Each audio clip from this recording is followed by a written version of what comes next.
What's it got to do with the rapture? Will believers be saved through the rapture from God's wrath during the Great Tribulation, or the wrath of eternal separation from God in hell? By that, what do I mean? What is God's wrath? Ultimately, what is God's wrath? Separation from God forever, right?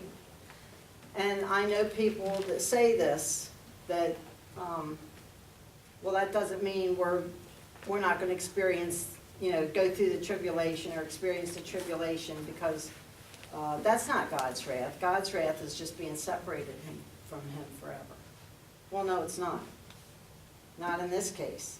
Because the Bible speaks of the day of his wrath, the time of his wrath, the wrath to come, and that with the bowl judgments, his wrath will be completed in Revelation. But where God's wrath is concerned, there's a beginning in Revelation 6 and an end in Revelation 15. And they're both contained within Daniel's 70th week. So to be kept from God's wrath, it's talking about the time period with a beginning and with an ending in Revelation. God's wrath upon the people who dwell on the earth. So, and they both are within that Daniel 70th week. Where are we at? Remember this, God doesn't send people to hell because he's mad at them. And we have already been justified through Jesus, therefore God looks upon us as having no sin, like what Mindy was saying earlier. Thus we do not have to be purified, we do not have to wash our robes in the blood, or overcome the world, because he's already done that for us. Because he's righteous, we're righteous. We're already seen as sitting in the high heavenly places. So do we have to go through God's wrath? Or, as some people put it, he'll keep us protected through his wrath? If we don't let Jesus pay the penalty for us, then we have to pay the penalty ourselves. It's that simple. In other words, the church in the past has suffered the wrath of men, but as we have already observed that the Great Tribulation represents the wrath of God. The Great Tribulation represents the wrath of God. This is something quite distinct and apart from anything the church has ever had to suffer or will suffer. Believers through faith in Christ have passed beyond the reach of judicial displeasure and wrath because we're considered righteous already. I believe that Revelation 3:10, I will also keep you from the hour of trial which shall come upon the whole world to test those who dwell on the earth. It tells you right there what the purpose of it is. To test those who dwell on the earth. How's he going to test them? Martyrdom. Is your testimony strong enough to take death or live for another 42 months and go to hell? It's temptation. It's temptation to take that mark. I read something the other day. It said, somebody wrote in a question on this one website. If you are a Christian in the tribulation, in the Great Tribulation, and you take the mark of the beast because you had a moment of weakness, can you cut your arm off and still go to heaven? You're done. You're done. No. You're done. If you take the mark, you're done. There's no, it's not a sin like, well, I cussed today, but the Lord's going to forgive me. I'm still going. No. If you take the mark, which tells me that there, again, and we talked about this before, there are a lot of weak Christians out there. And they're truly Christians. They're truly saved. They're true believers. But they're on different levels, and their faith isn't, everybody's faith isn't as strong. There's weak people out there. Even the ones, like I think I'm strong, I wouldn't take it. So if I perish, I perish. But faced with it, you don't know what you do. You don't know what you do. If they were holding up my youngest little granddaughter and threatening to do something, I don't know what I'd do. I know people faced that in the Holocaust, but they were totally helpless then. It wasn't the same outcome. But if there are Christians in the world and you are given the temptation to take, and it's the temptation to take the mark, you have to worship the Antichrist to get the mark. They're not going to force you to take the mark. They're going to come in and say, well, you worship him as God. And if you agree to it, you get the mark and live for 42 months. And if you don't take it, you're going to be martyred. Very few people are going to live through it. So the fact that there's weak Christians who would take the mark, they can't both be a believer going to heaven and a believer taking the mark and even cutting their arm off and still going to heaven, because it says you're damned. So what's that mean? Christians can't be here for it. He knows that people are weak. We're still in our human nature even though we're saved. So to me, that just is another roundabout way of showing we're not going to be here for it. So the phrase keep you from in Revelation 3:10 is in Greek, teriosiek. I guess that's how you say it. Terio appears 75 times in the Bible and is translated keep out of 57 of those times. See means you. Ek is translated from. It's often translated out of, from or out of. It literally means to be out of both the time and the place of the event that it concerns. Therefore, it's correct to say that the Lord will keep us out of the time and place of the hour of trial that's being referenced in Revelation 3. This translation makes Revelation 3 agree with 1 Thessalonians 1:10, where Paul says the Lord will rescue or deliver the church from the wrath to come. Not that you're going to be separated from, the Lord isn't just delivering us from, it doesn't even make sense to say the Lord's delivering us from being separated from God forever. Yes, it's true if you look at it in one way, but the wrath to come is specifically relating to Revelation at the end times, the 70th week of Daniel. The beginning, there's a beginning of it and an end of it. So it matches up with 1 Thessalonians. For instance, the Greek word for hour can be used figuratively to describe any definite time. For example, when the British historians refer to 1940 as our darkest hour, it lasted a lot longer than an hour. You know, you see what I'm saying? It's that time period is not just, that hour is the Great Tribulation, which is really only a short time, 42 months. But what we may have to go through is like the collapse of America. There's, you know, that's soon. yeah. Yeah. It's like, how bad is that going to get before? We're not kept from tribulation. We've never been promised to be kept out of tribulation. And the wrath that you see man against man, the terrible things that happen, that's man's wrath against man.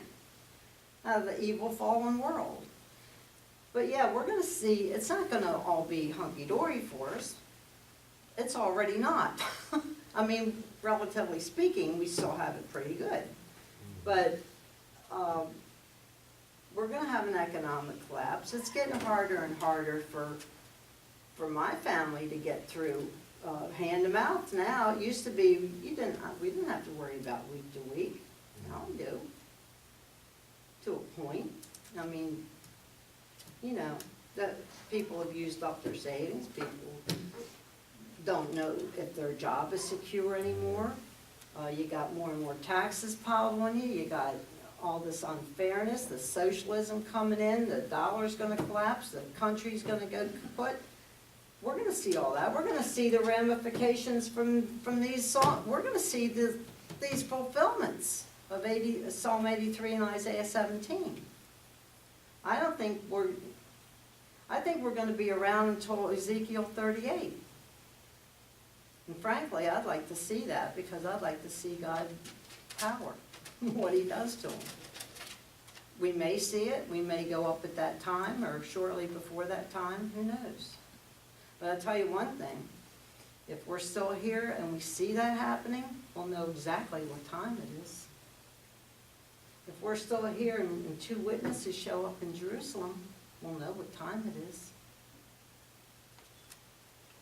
And I always think of the 960 Jews on Masada, when they knew the ramp that the Romans were building off the back end of the fortress. When they were getting closer, they drew the lots. I'll kill you, you kill me. 960 of them. They threw their bodies in the cistern. They're still up there. The bones are still up there, because they weren't going to be taken captive. And they were people that fled Jerusalem in 70 AD, when all that was happening. So, we're going to suffer some things here before this is all over. We've got another, right now we're in a sabbatical, Jewish sabbatical year of 2014 to 2015. When that sabbatical cycle ends, September 13th, 2015, Ezekiel 38 must happen right prior to that, because in order to kick off the tribulation, or the 70th week of Daniel, there would have had to been a great war, probably nuclear. I mean, it'll appear nuclear at least, because God's going to orchestrate it. What are peace agreements for? They come in after a war. That's why nothing's happening right now. War hasn't happened yet. They haven't had a war, so all these peace agreements just keep getting played out longer and longer and longer, and nothing happens. When there's a war, look what happened after Hiroshima. Well, then you saw the big ceremony where they surrender, and, you know. So, after this Ezekiel 38 war, the person who's going to be the Antichrist, because he won't be revealed yet, is going to come in and have this wonderful peace solution to rebuild that temple. When the Jewish temple now, not. So that was last week's study. We missed that one. In the city of David. In the city of, no, Well, it's, Jesus will build it in the Yeah. city of She did David. a study last week about the Temple Mount not really being the Where- real Temple Mount. where Or the where Wailing the Wall real- is not really the It's temple. not the location. Not the locate, Yeah. The location's off. yeah. Basically what it is, where the city of David is at the southern end of what we call the Temple Mount today, the city of David was like a crescent. The Bible, all through the scripture, says the temple was built in the city of David, with living waters coming out from the temple. And they had to have a water source. And the only water source was the Gihon Spring, which was within 5 miles. The only water source within 5 miles. There was no water source up on what we call the Temple Mount. The temple was actually built in the city of David below what is the San... I always say that. Why do I always say that? You want to say San Well, Antonio? Texas. where they The built Antonia the Fortress, fortress up top. which is the So they Temple can look Mount, down and, was built by Herod for Titus to house the 10th Roman Legion army on, so they could protect or watch over the Jews to keep them under subjugation. So when And why is that still there? Because when Titus had all of Jerusalem and the temple destroyed down to the bedrock, he said, we will leave the fortress standing as a monument to the Jews to show our superiority over them. And the rocks, the courses of stone that the western wall that the Jews pray at, they're all original. They weren't destroyed. well, that's really not the temple that they're It's praying not at. really where the temple was. And it said, the way that it was put in that article was, the cruelest irony is that the Jews are praying at the wall of the Antonia Fortress. Yeah. And they don't know it, because it's been lost through tradition because they weren't there for so many hundreds of years, and when Constantine took over and they decided all these Christian sites were here, there, and everywhere, people just accepted it. They didn't know. There was nothing left of Jerusalem to even identify. They couldn't identify any of the even temple area. But now they're excavating in that area, and they're starting to find artifacts relating to, voila, the temple period. So it's like, people don't know. There's very few people in the world. I'm writing a letter to Gershom Solomon, Temple Mount Faithful. I'm writing a letter to the Temple Institute. I'm writing a letter to the Friends of Israel. And I'm going to say, explain this. Do you know about this? Because I don't think they do. I just got the new Israel My Glory magazine, and there's an article in there about the Temple Mount, and they're talking about it like that's where it is. So I think the third temple, the tribulation temple, if you will, I think that'll be built up there. But that's not the real temple of God. And when Jesus comes back on the Mount of Olives and the great earthquake happens and the Mount of Olives cleaves in half and the water runs down and heals the Dead Sea and everything is leveled and the Temple Mount is raised up into this plateau that's far bigger than the Antonia Fortress, because the temple that Ezekiel describes that the Lord will build for the millennium, for the millennial kingdom, is way bigger. It wouldn't fit on that Temple Mount anyway. And that's going to be raised up above everything. Mount Moriah was the highest spot before the Antonia Fortress was there. Yeah, God's just revealing these things now, you know, for us to see it. So, it's, I think it's exciting. Most people We think live in I'm exciting nuts. times. Huh? We live in exciting times. It is. It's at least equivalent to when Jesus walked, if you could have seen him and been there and followed him. But this is even more exciting to me because we're about to be changed and taken out of here, kept from the hour of temptation. And I always go back to that, I know whom I have believed and am persuaded that he is able to keep that which I've committed unto him against that day. And bottom line is, who else is there to go to? What other hope do we have? If we don't have that hope, we might as well lay down and die and get it over with. Which apostle was it that Jesus looked and said, "Do you want to leave too?" And he goes, "Lord, where else do we have to go?" Remember that? Yes. He was like, "Where else do we have to go? Yeah, We're all we you have." believe it? Was it Peter? Was it Same. Peter? Yeah, You believe me, Peter? Who else is there to go to? yeah. You're all we have. You know, That's he's all right. we have. It's still the Without same. that, that's what, when I'm talking to some, I don't go around witnessing to people, you know, just talking to them. If you get into a conversation where you have a little bit of rapport. But I always say to the ones that tell me that, you know, they don't, you can tell they don't believe it. I said, okay, just let me ask you this.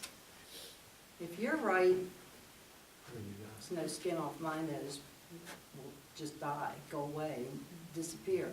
But if I'm right, what do you got to lose? Everything. And then they I've stand used there that. like, Yeah. I've used that word. What was that quote by, the Duck Dynasty guy? He says, if you don't believe God exists, you better You hope he better hope he doesn't. does. yeah, There was something else in there too, Something like but that. it was pretty good. yeah. So, that's it. I think, what we saw this week is another Yeah. Stepping step stone. towards what we're waiting to come probably in the spring. Not a real long time to have to No. wait to see if things I are mean, gonna my come true or gosh. not. The Fastest hardest time part goes. for me is gonna be between, I mean, given that we see the fulfillment of these The things masses. happen, which they will, God said, what I said will come to Oh, pass, yeah. will be between Passover and the following year, 15. the new sabbatical cycle. That'll be hard. Is that And I- October, or when is that? September 13th, 2015. And when's Passover? Passover is April 6th, 2014, April this 6th. coming year. That's the moon, touching the moon. But see, it's another whole year plus, it's like a year and a half, which we have to have that time in order for, that's why we're For all the so other close. corruption to take place. Yeah, because there's got to be some time in between for Ezekiel 38 to come, because that's the hooks and the jaws Yeah. that God says, I'm God gonna and draw man. them in to take a spoil, to take a plunder. Hmm. Well, this other stuff has to have happened first. So if that happens this spring, what's gonna happen in that next year? Iran and Russia are gonna be plotting and ploying to come in and do what they're gonna do. And it'll only be a year between, but things happen so fast, you know, just like that Damascus thing. Go to bed at night and in the morning